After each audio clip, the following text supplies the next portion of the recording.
नमस्कार साथियों, स्वागत है आपका हमारे इस YouTube चैनल पर। जैसा कि आप सभी लोगों को पता है, मिल्कीपुर की विधानसभा सीट एक ऐसी सीट बची हुई है जहां पर अब जो है भारतीय जनता पार्टी और समाजवादी पार्टी दोनों ही पार्टियों के लिए नाक का सवाल बनी हुई है।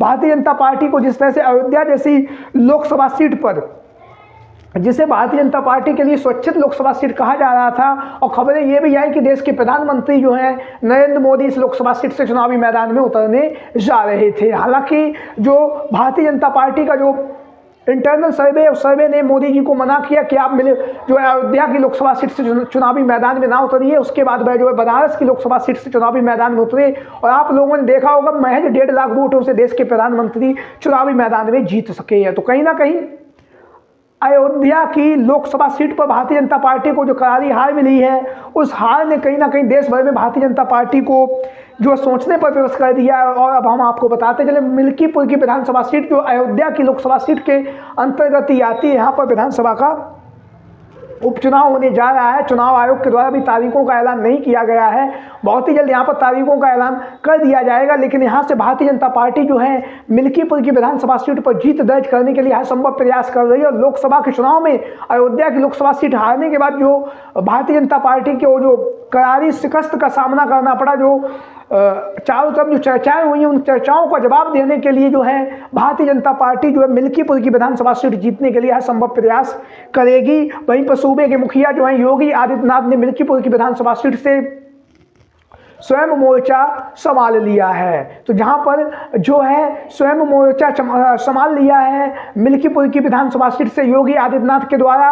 वहीं पर भारतीय जनता पार्टी की तरफ से अभी तक प्रत्याशी के नाम का ऐलान नहीं हुआ है। तो हम आपको बताते चलें, भारतीय जनता पार्टी की तरफ से मिल्कीपुर की विधानसभा सीट से किसको चुनावी मैदान में उतरने का जो अवसर है वो मिलेगा। तो सबसे पहले हम बात करेंगे यहाँ से संभावित प्रत्याशियों की बात करेंगे, उसके बाद बताएंगे यहाँ पर किसका पलड़ा भारी है, किसको टिकट मिलेगी, जाति समीकरण क्या रहने वाले हैं। तो सबसे पहले हम बात करें जो है मिल्कीपुर की जो विधानसभा सीट है, यहां पर भारतीय जनता पार्टी की तरफ से अनेक दिग्गज नेता जो है लगातार टिकट की दावेदारी कर रहे हैं।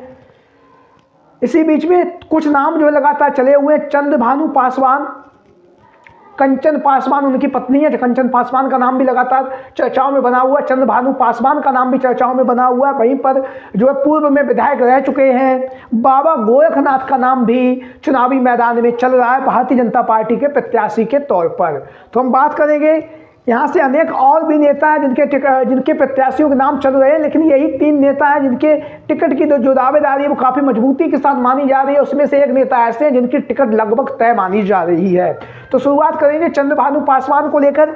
चंद्रभानु पासवान भारतीय जनता पार्टी के वर्तमान समय में नेता हैं, जिला पंचायत सदस्य हैं, और कहीं ना कहीं मिल्कीपुर की जो विधानसभा सीट है यहाँ से चुनावी मैदान में उतरने के लिए जो है वह अपनी योजना बना रहे हैं। लगातार जमीनी स्तर पर कार्य कर रहे हैं, लगातार लोगों के बीच में, जनता के बीच में पहुंचकर जो है भारतीय जनता पार्टी का जो प्रचार प्रसार है वो चंद्रभानु पासवान के द्वारा किया जा रहा है। जहां पर चंद्रभानु पासवान धुआंधार तरीके से चुनाव प्रचार कर रहे हैं, वहीं पर हम आपको बताते चले चंद्रभानु पासवान की जो पत्नी है कंचन पासवान, उनके नाम की भी चर्चाएं काफ़ी तेजी के साथ चल रही हैं। मिल्कीपुर की विधानसभा सीट से चंद्रभानु पासवान या उनकी जो पत्नी है कंचन पासवान को जो है भारतीय जनता पार्टी चुनावी मैदान में उतार सकती है।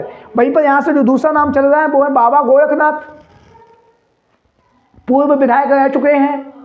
2017 के चुनाव में इन्होंने यहाँ से शानदार जीत दर्ज की थी। समाजवादी पार्टी के जो प्रत्याशी थे अवधेश प्रसाद पासी को चुनावी मैदान में लगभग 30,000 वोटों से हराया था। तो कहीं ना कहीं जो है जाति समीकरण के हिसाब से भी अगर हम बात करें तो बाबा गोरखनाथ का जो जमीनी स्तर है वो काफ़ी मजबूत माना जा रहा है।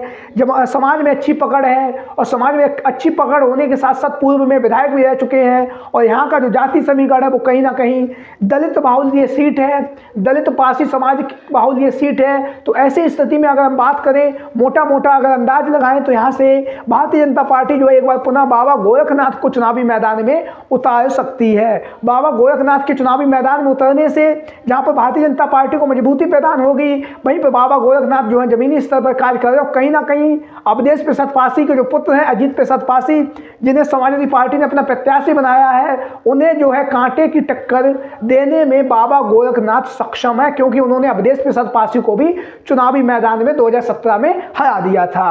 आप लोगों की क्या राय है? कमेंट बॉक्स में अपनी राय जरूर दें। आज की वीडियो में इतना ही। जय हिंद, जय भारत।